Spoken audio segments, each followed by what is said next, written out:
I'm satisfied in my crack and eager for more. That's the optimum creative balance. In other words, I know that there's more for me, but I'm not worried about anything. I'm not upset that it hasn't come. I know it's coming, and I'm just interested about how it's going to unfold. In what way is the universe going to rendezvous others? Because you see, universal forces know what everybody wants and know the best way to dovetail everybody with everybody. So there is this stream or current of probable events that's unfolding for you. So here you are, you've been asking for stuff. Let's say money, just because that's the strongest vibe we feel, not just in this room, but in every room. You want money, you want lovers, and you want bodily conditions. And aside from that,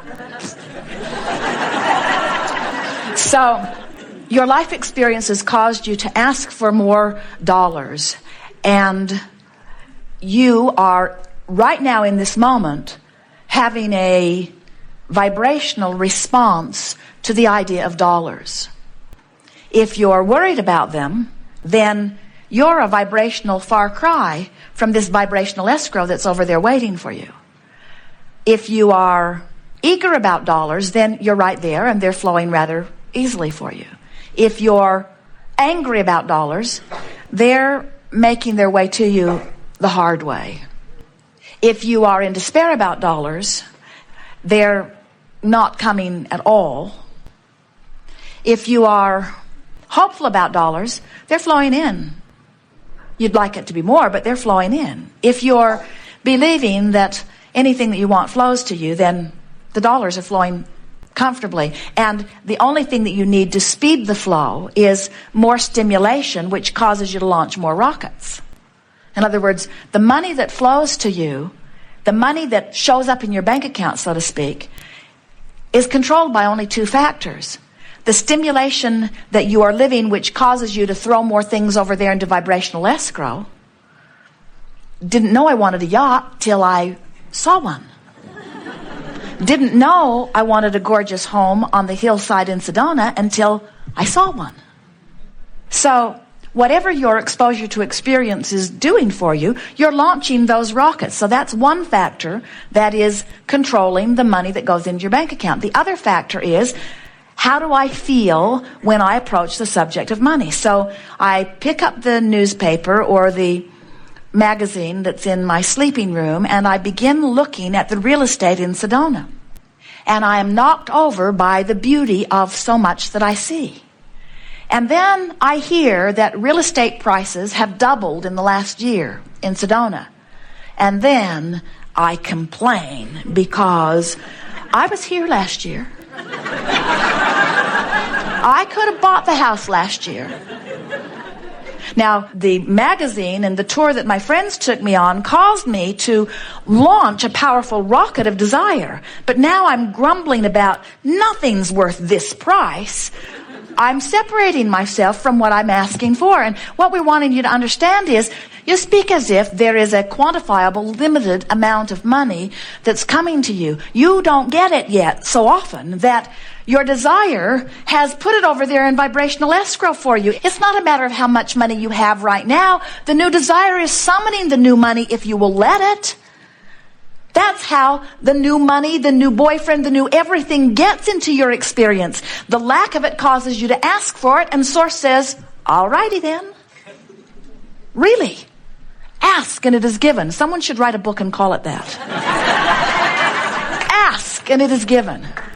So now all you've got to do is find some way of moving yourself closer and closer into vibrational alignment with this thing that you're asking for, which means you got to be optimistic in your crack. You got to be positive feeling. And if you can't be optimistic, then be the closest thing to optimistic that you can be. So let's say, what's the closest thing to optimistic that I can be? Well, mad. It's as close as I can get. I was here last year. I looked at houses. I found one I really wanted. My husband said, let's wait a while.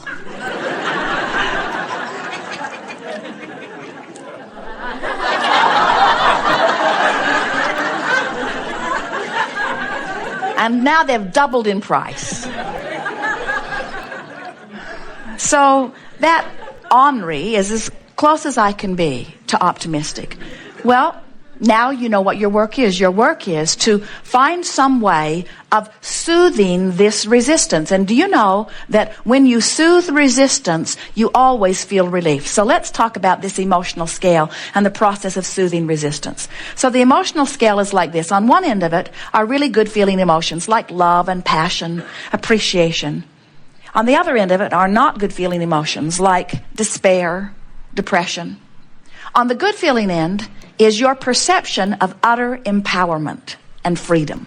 On the not good feeling end is your perception of disempowerment. Now, can't you feel that is true when you think about it yourself?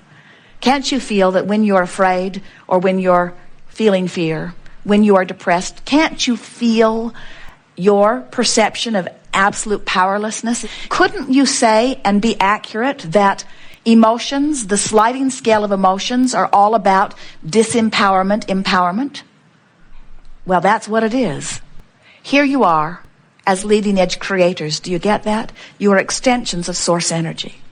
So you are God, if you will. Source is what we like to call you, in physical bodies on the leading edge of creation. You're not here as inferior beings trying to catch up with this heavenly God. You are this heavenly God in this heavenly body here on planet Earth in this leading edge time-space reality. And you are so understood to be so in this leading edge place that when your contrast causes a preference to be born within you, source energy is so sure that you are the right one to make that call that source says instantly yes to any preference that is born within you. Do you understand that that's how all species evolve?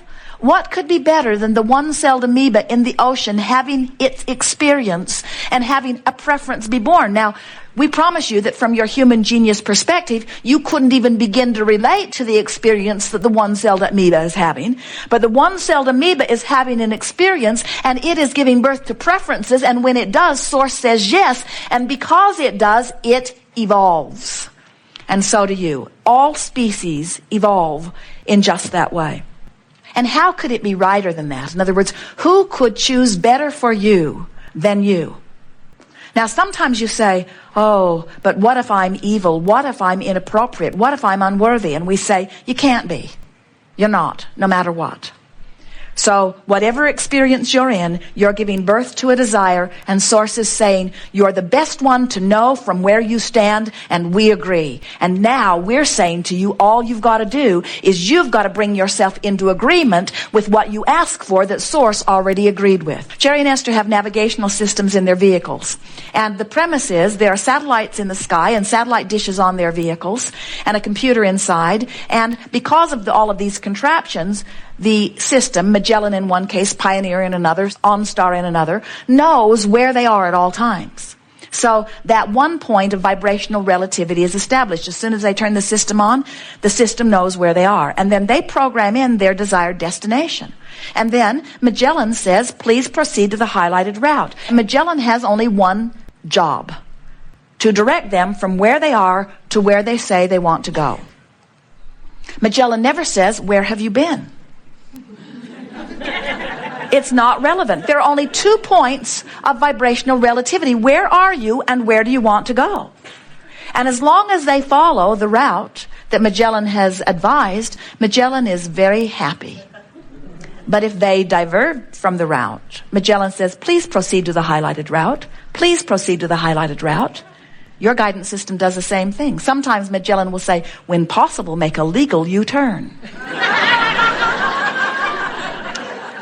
2 points of vibrational relativity. Well, this is happening to you. Your contrast causes you to give birth to a desire that source immediately says yes to. Your destination is programmed. Now, where are you in relationship to it? You can tell by the way you feel, you see. So your emotions are like your Magellan. When you're ornery, your emotions are saying, please proceed to the highlighted route. When you're angry, your emotions are saying, please proceed to the highlighted route. And what happens so often is you use criteria other than proceeding to your highlighted route as your means of adjusting yourself. In other words, you use Things like whether it's interesting. Esther watched the presidential debates, for heaven's sakes. And we promise you, they didn't make her feel good, but she watched them because she wanted to be informed or she thought it was interesting. And we say, when you use any criteria other than, I want to feel as good as I can feel right now in this crack that I'm in between where I am and where I'm wanting to be, if you use any criteria, sometimes you use the criteria, well, it's true. It's true. It's a reality that I should face. And we say there are all kinds of things that are true that you do not want to replicate in your experience, and all kinds of things that are true that you want to. So the criteria can't be whether it's true or not. The criteria must be, how do I feel when I focus upon it? 99% of every creation is complete vibrationally before you begin to see physical evidence of it. But about 70% of it is complete before you begin to really feel hopeful. When you feel hopeful about something, it's so close to being done. Hopeful is such an indication that you're almost there. But ornery is an indication that you're not even halfway there. You get the sense of what we're talking about? So we want you to start making every journey an emotional journey rather than the action journey. That's the key.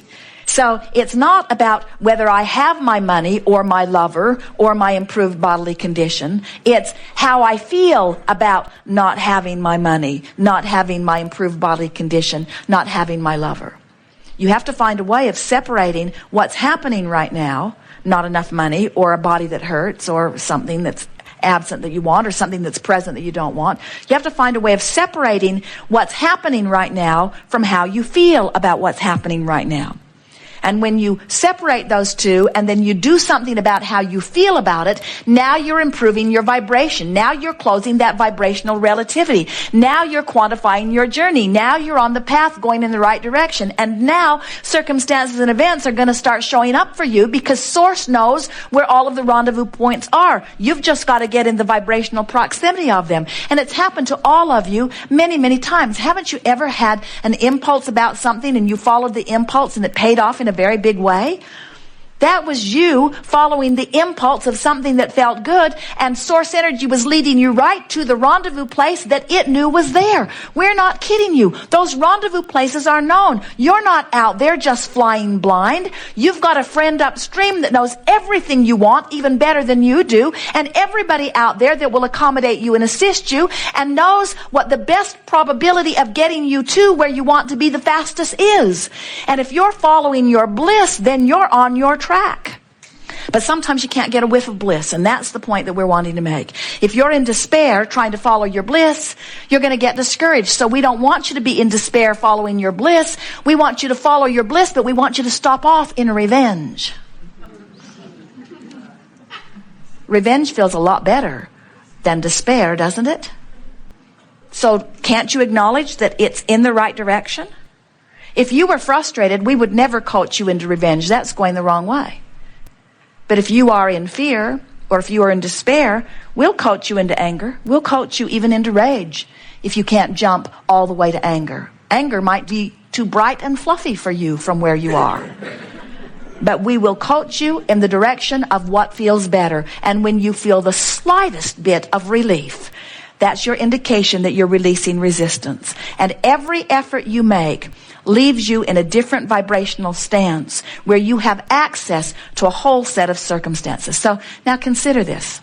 We're going to give you something you have not heard before, and you're just going to love this because we're going to spell out for you the way creation happens for you. So you lived something very different than what you want, which caused you to launch a big rocket of desire about what you do want. And Source says, you ought to know, we agree, it is done. It's there for you, waiting for you to vibrationally match it. But here you are, over here, in utter despair, not even close to that. So you've got a mix of vibrations somewhere between this desire that you want and this despair that you're feeling. And all over your world are probabilities that exactly match your mix of vibrations. But you've been to an Abraham seminar and you don't like despair and you're reaching for some relief. So you move into the revenge stage and you feel so much better. Now, when you felt like a victim over here, things were happening to you that made you feel even more like a victim.